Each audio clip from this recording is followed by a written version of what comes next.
Yeah, on the property tax issue, Dan is absolutely right that that's something that's really critical. As you know, there's a proposal out there to finally have a 2% cap on raising property taxes. That's something that is really important because people need that kind of certainty that their taxes aren't going to be doubling and tripling over the next couple of years. And the cap is the only way to really enforce discipline on the state Senate and the state Assembly about expenditures. They know that they can't keep raising taxes astronomically. The Assemblywoman, Schimel, out of Great Neck, in my district, Great Neck, Manhasset, and Roslyn, is already proposing something to get around this 2% proposal.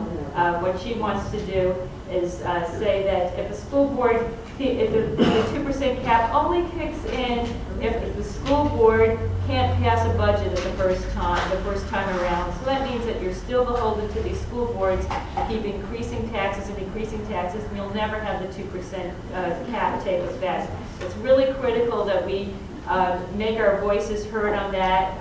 One of the reasons why so many people are moving out of the state are the property taxes, which keep going up, and people need this certainty, which a cap would give them certainty that the taxes are going to keep increasing and increasing. And you know, let's make our voices heard. Yes. One comment. As far as property tax goes, Liz, okay, I don't think it's appropriate to say that it's on the hands of the Senate and the legislators.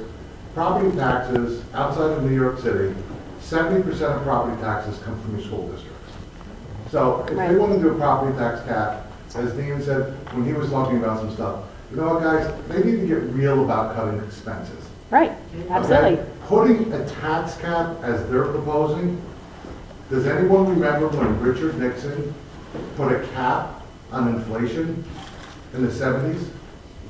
That's a little different than property taxes. It's not the same thing. Okay. It's completely different. All right. If they're going to do a property tax cap, they need to look to the state of Massachusetts and adopt the laws that they have in Massachusetts to be able to do this.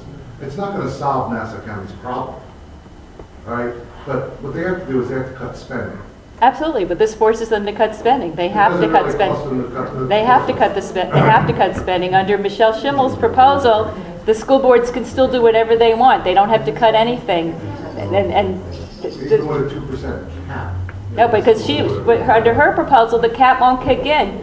The cap won't kick in unless the school board can't pass a budget. I'm just saying that they got to cut the spending. We agree on that. I mean, taxes have gone up. I'm sure the homeowners here will agree. But you find that your water bill has gone up, the electricity and the gas has gone up. It's getting so that everything has gone up, and I'm like actually shocked when I find out my bills have more than tripled within the last few years, and I'm sure everyone else feels the pinch.